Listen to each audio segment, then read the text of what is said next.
Good morning all. ഇപ്പോൾ രാവിലെ 7:30 ഇവിടെ. അപ്പോൾ ഞങ്ങളിവിടെ രാവിലെ ഒരു വഴിക്ക് പോകാനുള്ളതുകൊണ്ട് രാവിലെ നേരത്തെ എഴുന്നേറ്റാണ്. അപ്പോൾ ഞങ്ങൾ നോക്കിയപ്പോൾ സ്കൈ ഇങ്ങനെയാണ്. അപ്പോൾ ഞാൻ വിചാരിച്ചു എല്ലാവരെയും കാണിച്ചു തരാമെന്ന്. നല്ല ഭംഗിയാണ്, എനിക്കിഷ്ടമാണ് ഇതിങ്ങനെ കാണുന്നത്. അപ്പോൾ രാവിലെ ഞാൻ എഴുന്നേറ്റ് എല്ലാ ദിവസവും തന്നെ നോക്കും എന്തെങ്കിലും പ്രത്യേകത ഉണ്ടോയെന്ന്. ഓരോ ദിവസവും ഓരോ കളറിലായിരിക്കും, അല്ലെങ്കിൽ ഓരോരോ ഓരോരോ ഷേപ്പിലായിരിക്കും സ്കൈ ഇരിക്കുന്നത്. അപ്പോൾ ഞങ്ങൾ പോകാൻ വേണ്ടി റെഡിയായി. അപ്പം ആദ്യം പമ്മുവിനെ റെഡിയാക്കിയതാണ്. പമ്മു ഇത് കളിക്കുവാണ് പോകാൻ വേണ്ടിയിട്ട്. പിന്നെ ഞങ്ങൾ റജൈന എന്ന് പറഞ്ഞിടത്തേക്കാണ് പോകുന്നത്. അപ്പോൾ പമ്മു കാറിലിരുന്ന് ഞങ്ങൾ നോക്കിക്കൊണ്ടിരിക്കുന്നതാണ്. ഞങ്ങൾക്ക് അവിടെ ബയോമെട്രിക്സ് ഉണ്ട്, ബയോമെട്രിക്സിന് വേണ്ടി പോകുന്നതാണ്. അപ്പോൾ പോകുന്ന വഴിയിലെ കുറച്ച് കാഴ്ചകളെന്നൊന്നും പറയാനില്ല. ഇവിടെ അപ്പുറം ഇപ്പുറയും മഞ്ഞാണ് ഫുള്ള്. റോട്ടിൽ കൂടെ നമ്മൾ വണ്ടി ഓടിക്കുന്ന അത്രയേ ഉള്ളൂ. പിന്നെ പോകുന്ന വഴി ഫുൾ മഞ്ഞാണ്. വേറെ ഒന്നും ഇവിടെ പ്രത്യേകിച്ച് ഇപ്പോൾ കാഴ്ചകളൊന്നുമില്ല. പിന്നെ സമ്മറായി കഴിയുമ്പോൾ പച്ചപ്പ് വരും. ഇപ്പോൾ വിൻ്ററാണ് ഇവിടെ. ഞങ്ങളിവിടെ കാനഡയിൽ യോക്ടൺ എന്ന് പറഞ്ഞൊരു സ്ഥലത്താണ് താമസിക്കുന്നത്. ഇപ്പോൾ ഞങ്ങൾ നേരെ പോകുന്നത് റജൈനയ്ക്കാണ്. പോണതിന് മുന്നേ ഞങ്ങൾ ടിമ്മി കയറാൻ പോവാണ്, ഫോർട്ടിപ്പിൽ. അപ്പോൾ നമ്മൾ ടിമ്മ് ഇവിടെ കാനഡയുടെ ചായക്കട. ഇവിടെ നിന്ന് ഞങ്ങൾ ഡ്രൈവ് ത്രൂ വഴിയാണ് ഓർഡർ ചെയ്യുന്നത്, കാരണം ഞങ്ങൾക്ക് സമയമില്ലാത്തതുകൊണ്ട്.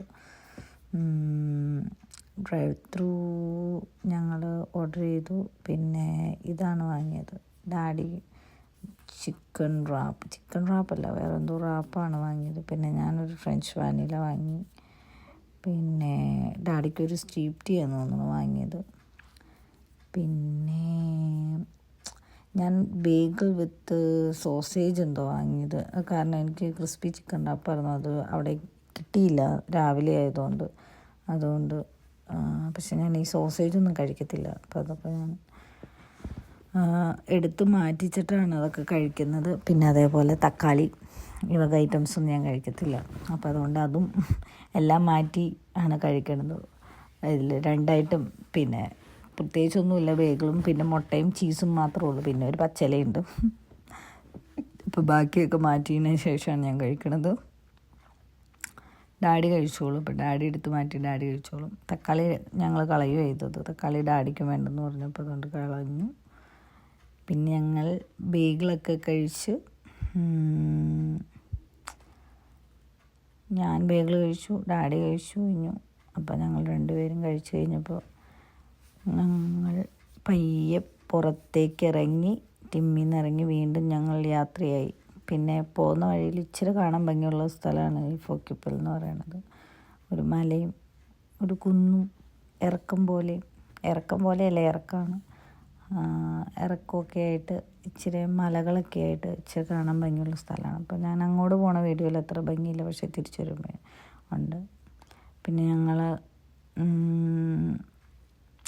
പ്രത്യേകിച്ചൊന്നും ഇല്ല ഇവിടെ കാഴ്ച. ഇടയ്ക്കൊക്കെ അവിടെ ഇവിടെയൊക്കെ മാവൊക്കെ നിൽക്കുന്നതാണ്, മാനൊക്കെ നിൽക്കുന്നതാണ്. എന്ത് മാനൊന്നും എനിക്കറിയത്തില്ല, കൊമ്പൊന്നും ഞാൻ കണ്ടിട്ടില്ല, അങ്ങനെ നിൽക്കുന്നതാണ്. അല്ലാണ്ട് വേറെ പ്രത്യേകിച്ചും ഒന്നും ഇവിടെ കാഴ്ചകളൊന്നും ഇല്ല. ചുമ്മാ അപ്പുറം മഞ്ഞ് മൂടി കിടക്കുന്നു, അത്രയേ ഉള്ളൂ. പിന്നെ ഞങ്ങൾ റജൈന എത്തി. നമുക്ക് 11:40 അപ്പോയിൻമെൻറ്റ് സർവീസ് കാനഡയിൽ. അത് ഞങ്ങളൊരു 11:30 ആവാറായപ്പോഴത്തേക്കും ഞങ്ങൾ എത്തി. പിന്നെ ഡാഡി വണ്ടി ഓടിച്ചു.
അങ്ങനെ ഞങ്ങൾ ഐഡൈൻ റെസ്റ്റോറൻറ്റിലെത്തി. പിന്നെ പമ്മുവിന് പാൽ കൊടുക്കുകയാണ്. പമ്മു രാവിലെ ഞങ്ങൾ ഇവിടുന്ന് പോന്നപ്പോഴായിരുന്നു പാൽ കുടിച്ച്. പിന്നെ പമ്മുവിന് പാൽ കൊടുത്തു. പമ്മു പാൽ കുടിച്ച് കഴിഞ്ഞ് പിന്നെ അവിടെ ഇവിടെ നോക്കിയിരുന്ന് കളിച്ചിരിച്ചിരിക്കുന്നു. പിന്നെ പെസിഫയർ കൊടുക്കാൻ നോക്കുന്നു ഡാഡി. ഇടയ്ക്ക് പമ്മുവിന് മടിയ കൈ കണ്ട് വാങ്ങിച്ച് കഴിക്കുക എടുക്കാൻ വരെ പെസിഫയർ നമ്മളെ വായി വെച്ച് തന്നെ കൊടുക്കണം. അങ്ങനെയൊക്കെയാണ് പമ്മുവിൻ്റെ ഓരോരോ ശീലങ്ങൾ. കുഞ്ഞല്ലേ, അതുകൊണ്ട് ഞങ്ങളെല്ലാം സാധിച്ചു കൊടുക്കും. പെസിഫയറൊക്കെ തന്നെ വാങ്ങിച്ച് വെക്കാനറിയാം. വായിലേക്ക് നാല് അടവാണ്, മടിയനാണ്. എന്നാലും അങ്ങോട്ടും ഇങ്ങോട്ടൊക്കെ നോക്കിയിരിക്കുന്നുണ്ട്. ഇതുവരെ കുഴപ്പമൊന്നുമില്ലായിരുന്നു കേട്ടോ. ഇതുവരെ നന്നായി നല്ല പിള്ളയായിട്ടിരുന്നു. ഇനി അറിയത്തില്ല, ഇനി എങ്ങനെയായിരിക്കും എന്നറിയത്തില്ല. പമ്മുവിന് തോന്നുമ്പോൾ തോന്നണ പോലെ, അതുകൊണ്ട് അറിയത്തില്ല. കുഴപ്പമൊന്നും ഉണ്ടാക്കില്ല എന്ന് വിചാരിക്കുന്നു. പിന്നെ ഞങ്ങളുടെ ഫുഡ് വന്നു. ഞങ്ങൾ ഫുഡ് കഴിക്കാൻ തുടങ്ങണം. അപ്പോൾ ഡാഡി ഓർഡർ ചെയ്ത ലെമൺ റൈസൊക്കെ ആയിരുന്നു. ലെമൺ റൈസ്, പിന്നെ എന്ത് പറഞ്ഞത്, പ്രോൺസ്. ഞാൻ പൊറോട്ടയും ബീഫ് റോസ്റ്റ് അങ്ങനെ. പിന്നെ ഒരു റെയിൽവേ ചിക്കൻ ടിക്കി. ഇത്രയാണ് ഞങ്ങൾ ഓർഡർ ചെയ്തത്. അത് കഴിഞ്ഞു ഞങ്ങൾ ഫുഡൊക്കെ കഴിച്ചിറങ്ങി നേരെ കോസ്കോയിലേക്ക് പോണതാണ്. അപ്പോൾ ഞങ്ങൾ വീട്ടിലേക്കുള്ള സാധനങ്ങളൊക്കെ കോസ്കോയിൽ നിന്ന് പർച്ചേസ് ചെയ്യാറുണ്ട്. നമ്മൾ റെജൈനെ പോണ ദിവസങ്ങളിൽ കോസ്കോയിൽ നമുക്കെല്ലാം വില കുറച്ച് കിട്ടും. പിന്നെ ഞങ്ങൾ അത്യാവശ്യം ക്വാണ്ടിറ്റിയിലാണ് എല്ലാം എടുക്കാറ്. അപ്പം നമുക്കെല്ലാം ലാഭമാണ് പോയി വാങ്ങുന്നത്. എല്ലാ ഐറ്റംസും അവിടെ ഉണ്ട്. നമ്മുടെ വീട്ടിലേക്ക് വേണ്ട എല്ലാ കാര്യങ്ങളും ഉണ്ട്. ഞങ്ങൾ അത്യാവശ്യം സാധനങ്ങളൊക്കെ വാങ്ങിച്ചുകൊണ്ടാണ് വരാറ്. ഇപ്പം നമ്മൾ കോസ്കോയിലെത്തി. പിന്നെ ഇവിടെ എത്തിയ വിഷയം എന്താണെന്ന് വെച്ചാൽ നമുക്ക് കാറ് പാർക്ക് ചെയ്യാൻ സ്പേസ് കിട്ടില്ല. ഭയങ്കര ബുദ്ധിമുട്ടാണ്. ഞങ്ങൾ കുറേ അന്വേഷിച്ചു. നമ്മൾ എപ്പോൾ ചെന്നാലും അവിടെ തിരക്കായിരിക്കും. ഇന്നിന് എനിക്ക് തോന്നണേ ഇച്ചിരി കൂടുതലായിരുന്നു എന്ന് തോന്നുന്നു. നമ്മൾ ഫ്രണ്ടിലൊക്കെ അന്വേഷിച്ചിട്ട് എന്ത് ചെയ്ത സ്ഥലം കിട്ടിയില്ല. നമ്മളിപ്പോൾ ഒരാൾ വണ്ടി എടുത്തുകൊണ്ട് പോകണമുണ്ട്, നമ്മളവിടെ ഇടാൻ വേണ്ടി നിന്ന് കഴിഞ്ഞാൽ അടുത്ത ആൾക്കാർ ഫ്രണ്ടിൽ കൂടെ വന്ന് വേണമെങ്കിൽ അല്ലെങ്കിൽ ബാക്കിൽ കൂടെ വന്ന് അതിലേക്ക് ആ സ്ഥലത്ത് കൊണ്ടുപോയി പാർക്ക് ചെയ്യും. അതാണ് ഇവിടുത്തെ അവസ്ഥ. പിന്നെ പാർക്കിങ്ങിന് സ്ഥലമൊക്കെ കിട്ടി. ഞങ്ങൾ ഇറങ്ങി. പിന്നെ ഞങ്ങൾ ഉള്ളിൽ കയറി കഴിഞ്ഞപ്പോൾ ഭയങ്കര തിരക്കായിരുന്നു. അപ്പോൾ ഉള്ളിൽ നമുക്ക് ഒത്തിരി നേരം ക്യാമറയൊന്നും പിടിച്ചുകൊണ്ട് എടുക്കാൻ പറ്റില്ല. ഒന്ന് ഞങ്ങൾക്ക് സാധനങ്ങൾ എടുക്കണമായിരുന്നു, പമ്മിന് നോക്കണമായിരുന്നു. അപ്പോൾ എല്ലാം ഇതുകൊണ്ട് ചുമ്മാ ഞങ്ങളൊന്ന് ഓടിച്ചിട്ടിട്ട് കാണിക്കണുള്ളൂ.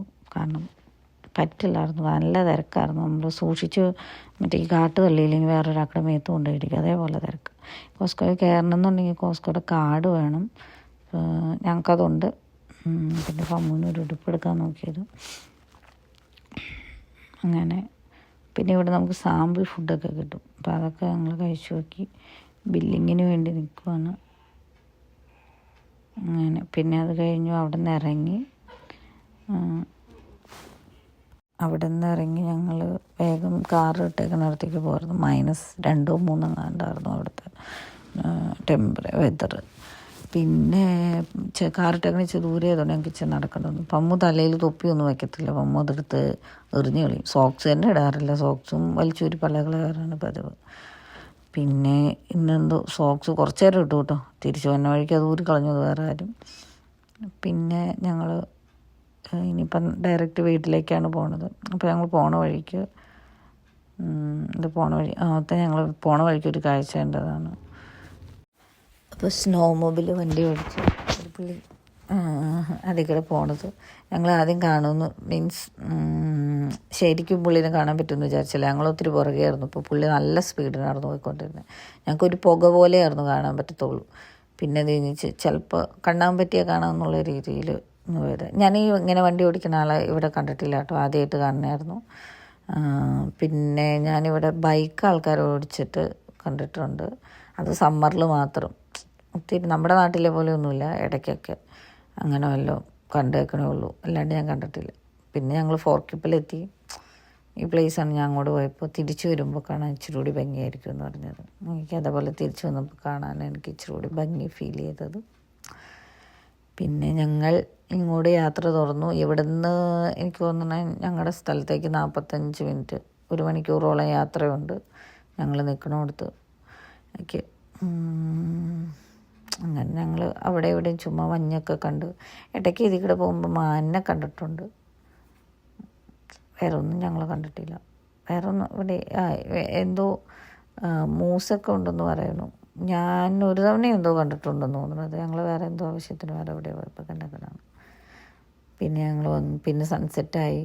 സൺസെറ്റ് ഇച്ചിരി കൂടി ഭംഗിയിൽ കാണിക്കണം എന്നുണ്ടായിരുന്നു. കാരണം നല്ല രസമായിരുന്നു അത് കാണാൻ. പക്ഷെ എനിക്ക് വീഡിയോ എടുക്കാനുള്ള അത്ര ഒരു ഇതില്ല, അതുകൊണ്ട് ശരിയായില്ല. പിന്നെ ഓടുന്ന വണ്ടിയാണ്, 100 കിലോമീറ്റർ സ്പീഡിലൊക്കെ വണ്ടി ഓടണം. അപ്പോൾ ആ വണ്ടിയിലിരുന്ന് നമ്മൾ വീഡിയോ എടുക്കുമ്പോഴും അത്ര ക്ലിയർ ആവത്തില്ല. എനിക്ക് നേരെ സ്ട്രെയിറ്റായിട്ട് പോകുമ്പോൾ സ്പീഡ് ഉണ്ടെങ്കിൽ കുഴപ്പമില്ല, അല്ലെങ്കിൽ ബുദ്ധിമുട്ടാണ്. അപ്പം അമ്മ ഉറങ്ങി. അങ്ങനെ ഞങ്ങളുടെ ഇന്നത്തെ ദിവസം കഴിഞ്ഞു.